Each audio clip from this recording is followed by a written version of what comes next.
evening and happy Sabbath, brothers and sisters. My part this evening is to introduce to you our speaker.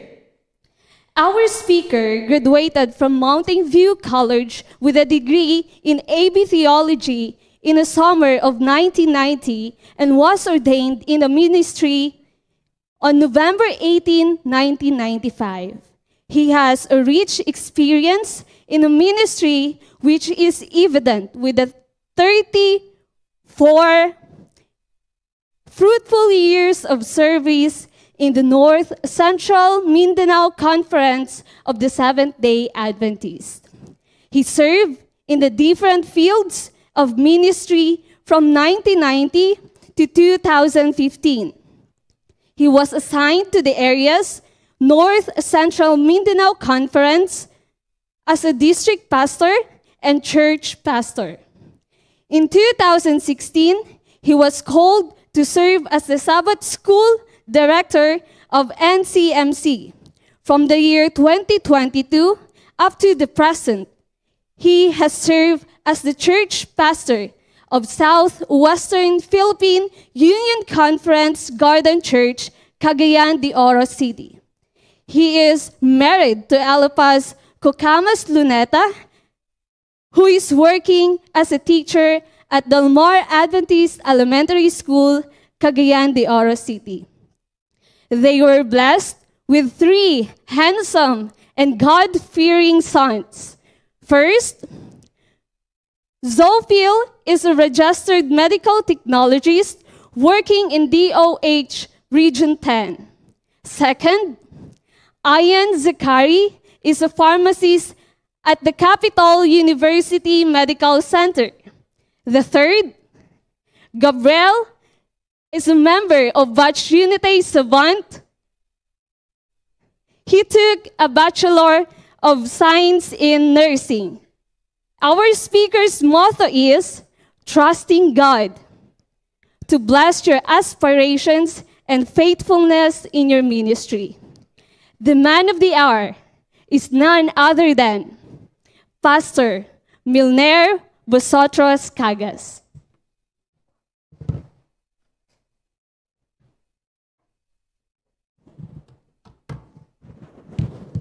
Please be seated. Thank you. Thank you, Ms. Aaron, for the kind introduction. Mayong gabi, mga ginikanan. Ako nagtuo nga nalipay gud mo. Yes, we have 3 sons. Puros yun na may graduate dire. Ikatulo ni si Gabriel. I am very much happy and so thankful to be part of this weekend program of this Savanti. What you call this one? Unity Savant. Unity Savant.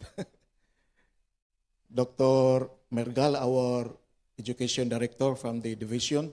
Good evening. Our college president, Dr. Dr. Lopez, Bobby Ases, and our Vice President for Academic Affairs, Dr. Fritzel, and our Vice President for the Student Affairs, Dr. Lopez, Roger Lopez. To all the faculty and staff, good evening. And to our friends and our parents, mayong gabi sa tanan. Congratulations in advance, especially to these graduates. The message of song, because of the wonderful acts of God, the saving act of God, His salvific act, is the reason why we have this consecration. Tonight, I'll be speaking to you about the true nature, the true essence, or the true kind of consecration.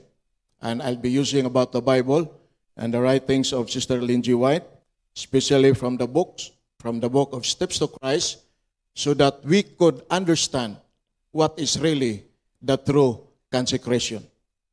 Consecration is not only sitting apart for Christ, for God, but it is surrendering our all to Christ. Consecration is what God requires of us, to surrender our heart, our will, our mind, our talents, our time, our positions, everything that we are and have belongs to Him. This means giving up our own desires, plans, and ambitions in order to follow God's will for our lives. It means putting God first in all that we do and seeking His kingdom above all else. Now, why is there a call for consecration? Do I need it? The Holy Spirit and the Word of God describes our condition. In Ephesians 2 verse 1, we are described as we were dead and trespasses and sins. Patay kita sa kasalanan o sa mga paglapas. In the book of Isaiah 1 verse 4, a sinful nation, a people laden with iniquity, a seed of evildoers, children that are corrupters, they have forsaken the Lord, they have provoked the Holy One of Israel unto anger, they are gone away backward. The whole head is sick, and the whole heart faint, in verse 5.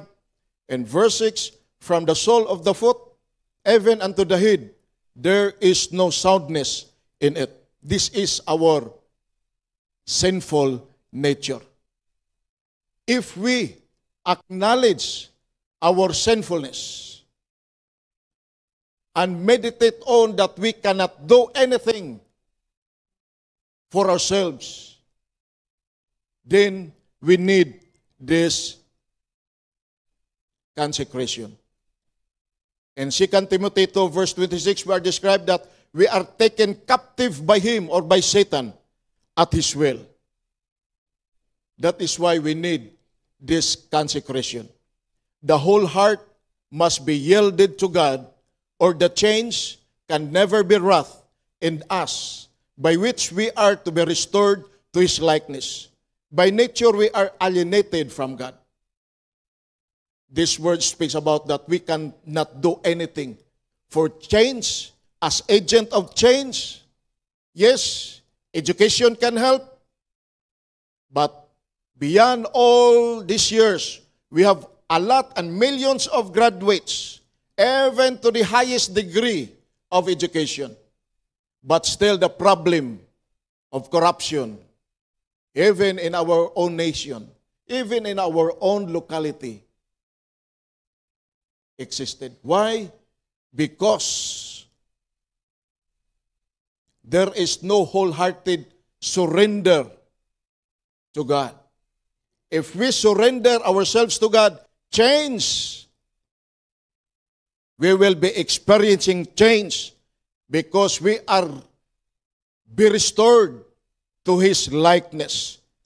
We are restored to His likeness. Why we need consecration? God desires to heal us, to set us free. But since this requires an entire transformation, a renewing of our whole nature, we must yield ourselves wholly to Him. Consecration is not only just a ceremony, as what our president of this class said. Yes, God desires to heal us, to set us free from the bondage of sin. And He intends to have entire transformation, the renewing of our whole nature. And that is why we need to consecrate ourselves wholly to God. The warfare against self is the greatest battle that was ever fought. This is the greatest battle that we have. But the yielding of self, surrendering all to the will of God, requires a struggle. Grade ones, it needs a struggle, this kind of decision. Because Satan is pulling us apart or away from God. But the soul must submit to God before it can be renewed in holiness. Without this consecration, we cannot be renewed in holiness. There could be no changes in our lives. Now, what is the price of consecration? In the book of Deuteronomy 11, verse 13, and it shall come to pass, if ye shall hearken diligently unto my commandments, which I command you this day, to love Jehovah your God, and to serve him with all your heart and with all your soul. This is consecration.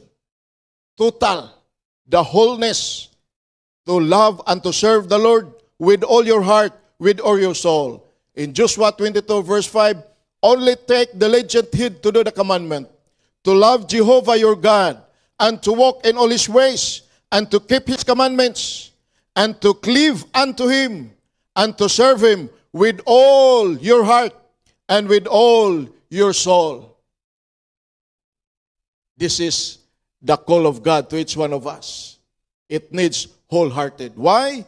Because not everyone that saith unto me, Lord, Lord, shall enter into the kingdom of heaven, but he that doeth the will of my Father who is in heaven. Why we need total, wholehearted consecration?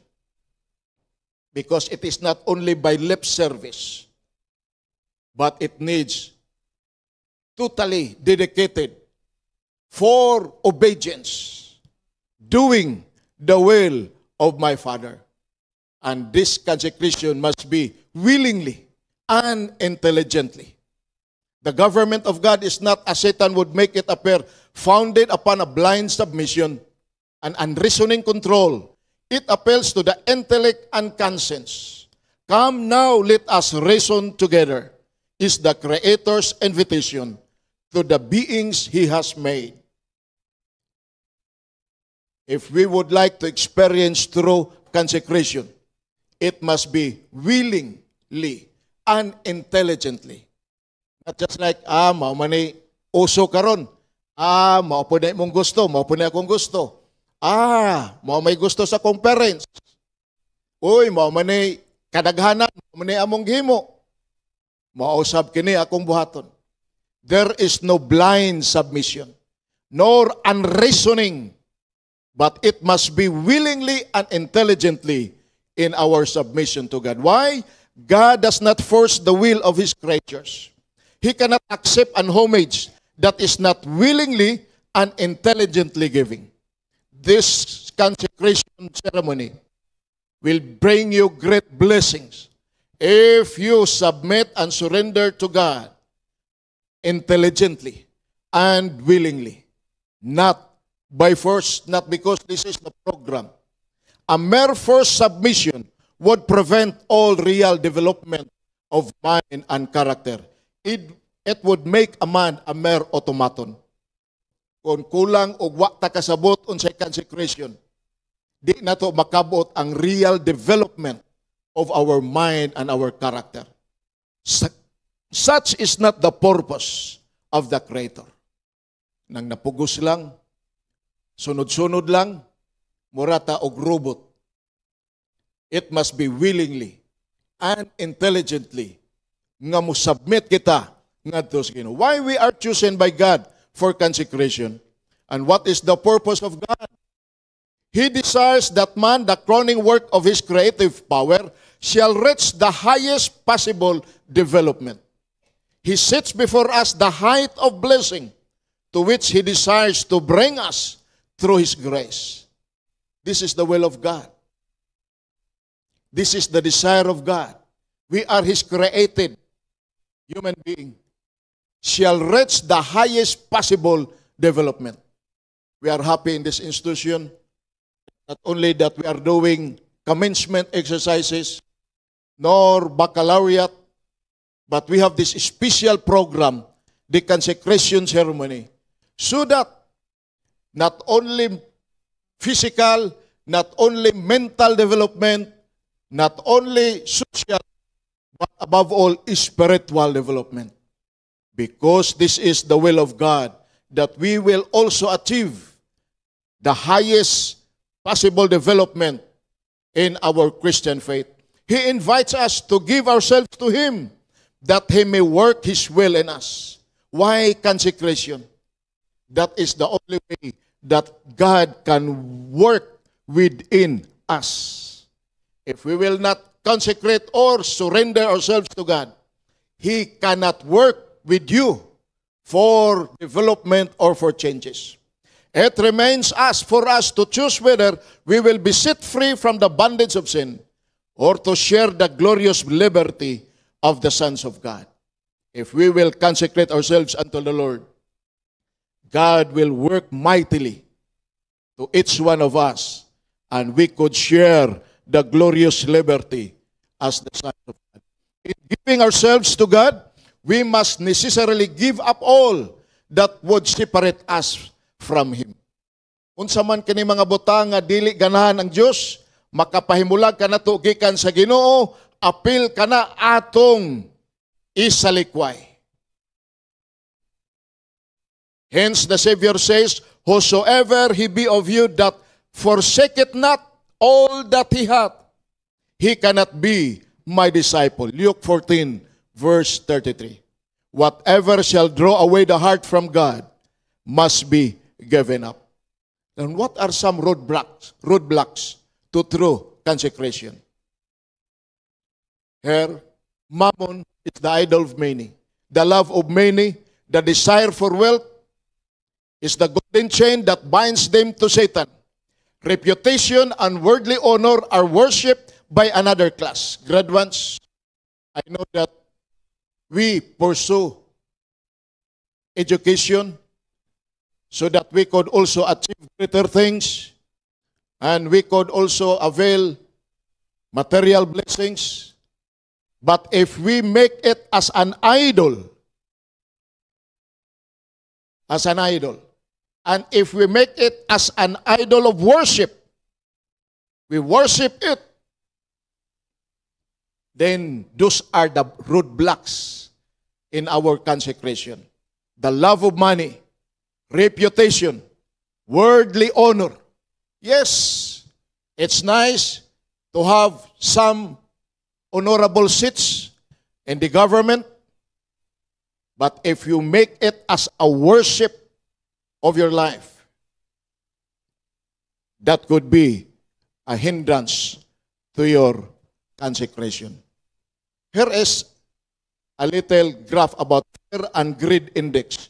And the question is, what emotion is driving the market now? Fear, extreme fear, or extreme greed? And it found out that the result is extreme greed. Mo kini atong kalibutan karon. They would like to gather money. Pasalamat tas Ginoo that we have enough sugar produced by our farmers. But look at the traders, especially those syndicated ones. They hoard it in their own bodega and they sell it more than 100. God produced us more Bombay. Gikumpra na lang kay tag 15, tag 28 ang kilo. But in the market, 300, 500, 700. That is greediness. Because that is greediness. Yes, there are a lot of calamities around us, but God still bless our farmers. They can produce rice for us to eat. But imagine, because of the greediness, extreme greed in the market now, what happened? Bisag na price ceiling, even in Cagayan, yun may patuo. Grabe yun. This is the situation now. That is why God is calling us. The life of selfish ease and freedom from responsibility is the idol of others. But these slavish bonds must be broken. We cannot be half the Lord's and half the world's. We are not God's children unless we are such entirely. Dili kita mahimong mga anak sa Diyos kung katunga para sa Ginoo, katunga para sa kalibutan. God desires us wholeheartedly. Wholeheartedly. There are those who profess to serve God while they rely upon their own efforts to obey the law, to form a right character and secure salvation. Their hearts are not moved by any deep sense of the love of Christ, but they seek to perform the duties of the Christian life as that which God requires of them in order to gain heaven. Such religion is worth nothing. All consecration to the Lord will be of nothing if we would like to avail salvation through our own effort. If we would like to avail salvation without the depth sense of the love of God, ato ra gyud kamot, ato ra gyud tinguha. Gusto nako ni kay gusto kong malangit. Ako ning kabuton without the power of God and without the love of God. This is worthless. Religion is worth nothing. Now the rewards, if we would like to consecrate ourselves unto the Lord. When Christ dwells in the heart, the soul will be so filled with His love. Mani ang ganti na to. If we surrender ourselves to the Lord, Christ dwells in us. And the soul will be filled with His love, with the joy of communion with Him, that it will cleave to Him, and in the contemplation of Him, self will be forgotten. Uy, kung muhimo ta og consecration,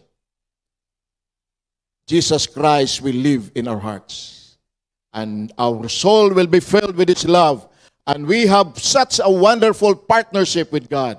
Holy communion with Him. And we cleave Him. And the self will be forgotten. The love to Christ will be the spring of action. Whatever now in your ministry, you need compassion, integrity, honesty. But because Jesus Christ lives in our hearts, lives in your heart, all what you are doing it because the love of Jesus Christ is in your heart. This will be the spring of all action. They do not ask for the lowest standard if you have the love of Jesus Christ, but aim at perfect conformity to the will of the Redeemer. With earnest desire, they yield all and manifest an interest proportionate to the value of the object with which they seek. If we have the love of Christ because we consecrate ourselves to Him, then we would like to aim the highest development, perfect conformity to His will. A profession of Christ without this deep love is mere talk, dry formality, and heavy drudgery. Graduates, kung wala'y gugma, kung wala ang gugma ni Kristo itong kasing-kasing, serving the community, murag laay, kapoy. You know, very demanding ang services karon nga time. Very taxing and stressful, answering the demands of your clients. Di na sayon. Depending on your own strength and your knowledge, your skills, because you are savant, you have this kind of savant, the skill and the intellect or the intelligence, but without the love of Christ in serving them, you will be discouraged. That is why we need consecration. But consecration is not always easy. It requires sacrifice and self-denial. It means letting go of our own desires and preferences in order to follow God's leading. It may involve giving up certain habits, relationships, or positions that hinder our relationship with God. But in the end, the rewards of consecration far outweigh any temporary discomfort or loss. This is what God has done for us. And this is our example why we also consecrate ourselves to Him. The Son of God gave all, life and love and suffering for our redemption. And can it be that we, the unworthy objects of so great love, will withhold our hearts from Him? If we contemplate on these wonderful acts of God in saving us, I believe that we also willingly and intelligently surrender ourselves to Him. I point you to Christ. He was sinless. And more than this, he was the Prince of Heaven. But in man's behalf, he became sin for the race. This is what God has done for us. He was numbered with the transgressors, and he bare the sin of many, and made intercession for the transgressors. That's why we need to contemplate. But what do we give up when we give all? Unsa may ato i-surrender? Ngadto sa Ginoo, a sin-polluted heart. Surrender ta. Lord, I recognize and acknowledge my sinfulness. I would like to surrender it to you. For Jesus to purify. Why we need to surrender? In order for Jesus to purify and to cleanse by His own blood and to save by His matchless love. This is the great reason why we need to consecrate ourselves to God. Surrender our sin-polluted heart for God to purify, to cleanse, and to save us. God does not require us to give up anything that it is for our best interest to retain. Anong pasurenderon man tas Ginoo? Kay balo ang Ginoo nga unsay labing maayo nimo para na sa imo, pero kay balo ang Dios walay maayo para gyud sa ato. Wala gayud tay ikapasigarbo. That is why we need to surrender. In all that He does, He has the well-being of His children in view. Ang Diyos mo ay nahibalo, unsay labing maayo kanato. Would that all who have not chosen Christ might realize that He has something vastly better to offer them than they are seeking for themselves. Ang Diyos mo ay nahibalog, labing maayo nga iyang ikahatag kanimo kaysa atong gipangita. If we will let God to take control over our lives because we are willingly submitting ourselves to Him, He can offer something better, vastly better than what we are seeking for. What if I will not consecrate my life to God? Man is doing the greatest injury and injustice to his own soul when he thinks and acts contrary to the will of God. Kung mo surrender, yes, there are a lot who are gathering great wealth in the world, and they term it success, as what the world name it, as what they understood. Success for them defines if they have this wealth, this power, this great honor. But in the sight of God, you are doing the greatest injury and injustice to your own soul, doing in contrary to the will of God. No real joy can be found in the path forbidden by Him who knows what is best and who plans for the good of His creatures. God has the best plan for each one of us. He knows what is best to each one of us. If we will not submit ourselves unto Him, there is no real joy in the path forbidden by Him. Wa gyud tinuod nga kalipay, night climbing, mangulig alas 3 kadlawon, alas 4 buntag, unsa da nga enjoyment. Yes, taman ra da nga kalipay. But it all passed away with guilt.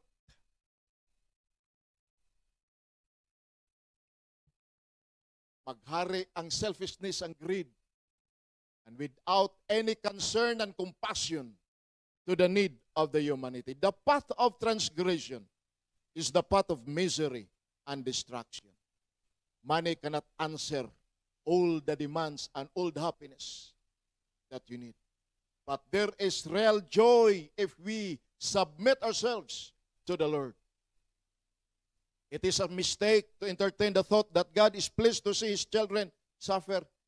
Ginoo siguro gusto nga mag-antos ta, maglisod-lisod ta. All heaven is interested in the happiness of man. That is why we would like to consecrate ourselves unto Him. Because God will take control over our lives. He knows what is best for us. He has the best plan, and He can offer the best for us. He is interested in the happiness of man. Our Heavenly Father does not close the avenues of joy to any of His creatures. Di yun ang Ginoo nga babagan ta nga di ta kakabot og kalipay, kalinaw, katagbawan. Iya kanang ihatag if we submit unto Him. The divine requirements call upon us to shun those indulgences that would bring suffering and disappointment, that would close to us the door of happiness and heaven. Why there are requirements, divine requirements? Yes, gihatag ka na sa Ginoo aron kita makalikay ining mga pag-antos o mga disappointment. Masirad antas sa kalipay, labaw tanan or of heaven. That is why when we consecrate ourselves to God, it is a consecration, a commitment for obedience, for total obedience. Doing His will. He requires us to perform only those duties that will lead our steps to heights of bliss, to which the disobedient cannot never attain. Anong manggigod na tayo sundo ni ining consecration? Naaman tayo tumano ni ining pag-consecrate nato sa Ginoo. Because this is the only way that we will be protected from the indulgences of sin, from the slippery of this world, from any distraction, from any disappointments nga ato nga madiskubrihan. The true, joyous life of the soul is to have Christ formed within the hope of glory. Mao ni ang tinuod nga kalipay. This is the true consecration. Jesus Christ, the hope of glory, naa og mahulma sa atong kasing-kasing. But the question is, how am I to make the surrender of myself to God? I am weak in moral power. I am slave to my doubts. I am controlled by the habits of my life of sin. My promises and my resolutions every year are like ropes of sand. Dali ra kay mabungkag, dali ra mawala. You cannot control your thoughts, your impulses, your affections.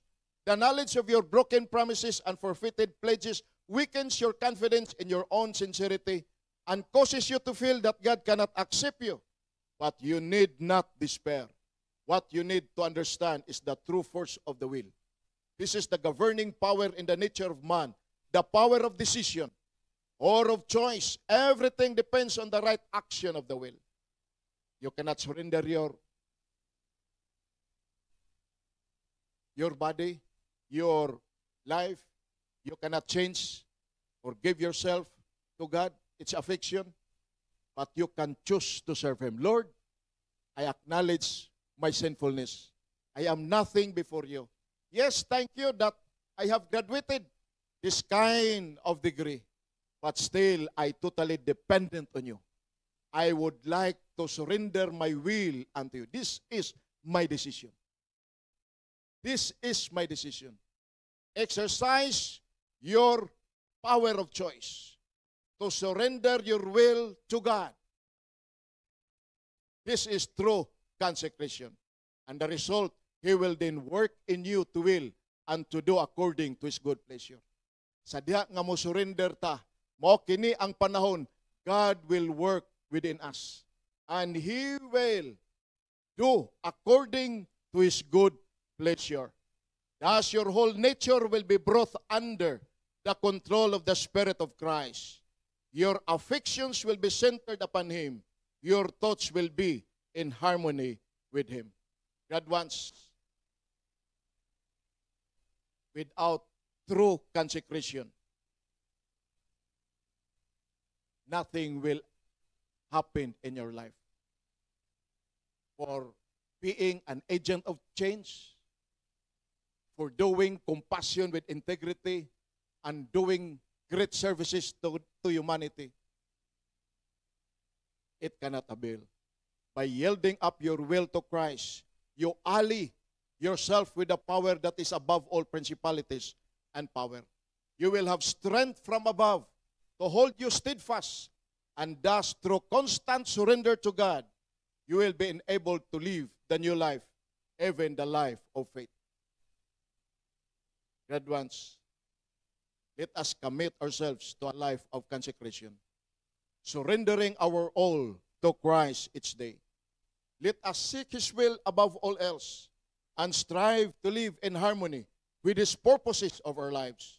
And as we do so, may we experience the abundant blessings and peace that come from being fully devoted followers of Jesus Christ. God bless. God bless. Thank you.